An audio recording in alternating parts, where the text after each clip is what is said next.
오늘의 말씀 잠언 29장 1절에서 27절까지 말씀입니다. 책망을 자주 받으면서도 고집만 부리는 사람은 갑자기 무너져서 회복하지 못한다. 의인이 많으면 백성이 기뻐하지만 악인이 권세를 잡으면 백성이 탄식한다. 지혜를 사랑하는 아들은 아버지를 기쁘게 하지만 창녀에게 드나드는 아들은 재산을 탕진한다. 공의로 다스리는 왕은 나라를 튼튼하게 하지만 뇌물을 좋아하는 왕은 나라를 망하게 한다. 이웃에게 아첨하는 사람은 그의 발 앞에 그물을 치는 사람이다. 악인이 범죄하는 것은 그 자신에게 올무를 씌우는 것이지만 의인은 노래하며 즐거워한다. 의인은 가난한 사람의 사정을 잘 알지만 악인은 가난한 사람의 사정쯤은 못 본 채 한다. 거만한 사람은 성읍을 시끄럽게 하지만 지혜로운 사람은 분노를 가라앉힌다. 지혜로운 사람이 어리석은 사람을 걸어서 소송하면 어리석은 사람이 폭언과 야유로 맞서므로 지혜로운 사람은 안심할 수 없다. 남을 피 흘리게 하기를 좋아하는 사람은 흠없는 사람을 미워하지만 정직한 사람은 흠없는 사람의 생명을 보살펴준다. 미련한 사람은 화를 있는 대로 다 내지만 지혜로운 사람은 화가 나도 참는다. 통치자가 거짓말에 귀를 기울이면 그 신하들이 모두 악해진다. 가난한 사람과 착취하는 사람이 다 함께 살고 있으나 주님은 이들 두 사람에게 똑같이 햇빛을 주신다. 왕이 가난한 사람을 정직하게 재판하면 그의 왕위는 길이길이 견고할 것이다. 매와 꾸지람은 지혜를 얻게 만들어주지만 내버려둔 자식은 그 어머니를 욕되게 한다.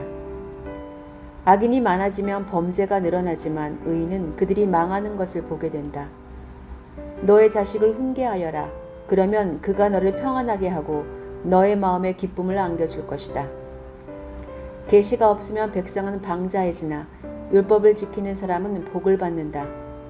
말만으로는 종을 제대로 가르칠 수 없으니 다 알아들으면서도 따르지 않기 때문이다.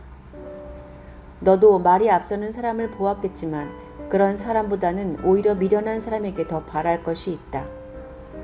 어릴 때부터 종의 응석을 받아주면 나중에는 다루기 어렵게 된다.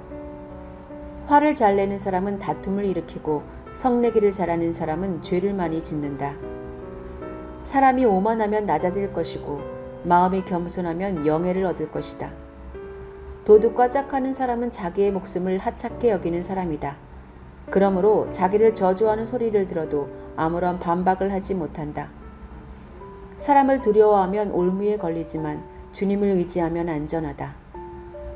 많은 사람이 통치자의 환심을 사려고 하지만 사람의 일을 판결하시는 분은 주님이시다.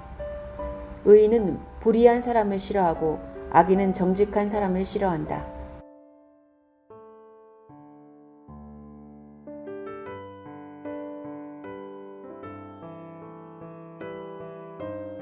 대구에 사는 사람들에게는 대구 말씨가 있고 광주에서 사는 사람들에게는 광주 말씨가 있습니다.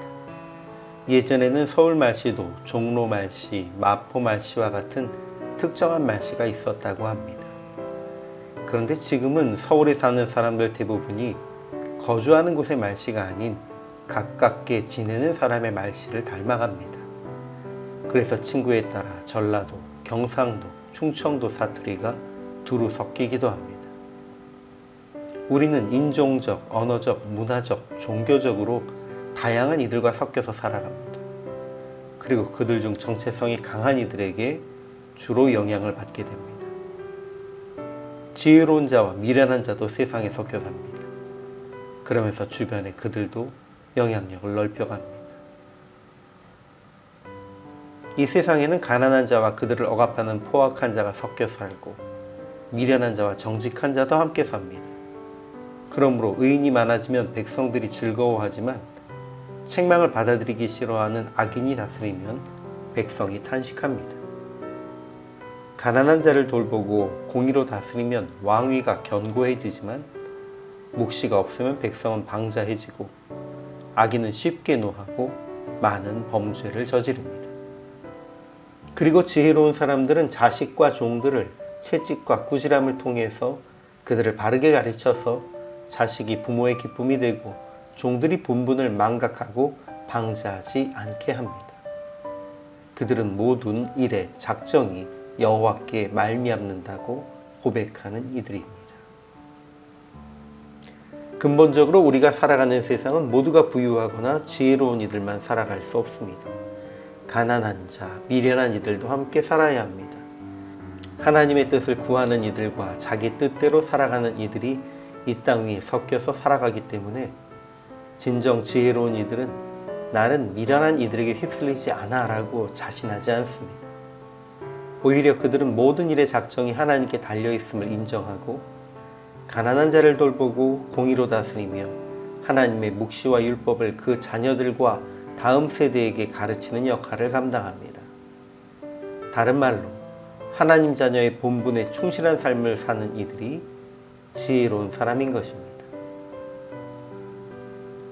오늘 구절은 지혜로운 자와 미련한 자가 다투면 지혜로운 자가 노하든지 웃든지 그 다툼은 그침이 없다라고 말합니다. 지혜로운 이들은 바른 길을 찾지만 미련한 이들은 폭언과 야유로 맞서기 때문에 논리적으로 일이 해결되지 않는다는 것입니다. 그렇다고 그들에게 휘둘리며 진흙탕 싸움을 하는 것은 결코 지혜로운 사람이 선택할 길은 아닙니다. 그럴수록 우리는 계시의 말씀, 하나님의 가르침을 자녀들과 주변 사람들에게 전하면서 난폭하고 방자한 백성들이 더 이상 많아지지 않도록 가르침을 지키는 의인이 많아져서 백성이 즐거워하도록 해야 합니다. 참 지혜자는 홀로 의롭게 살지 않고 의로운 삶의 영향력을 넓혀가며 주변 사람들도 의롭게 살도록 만드는 사람입니다.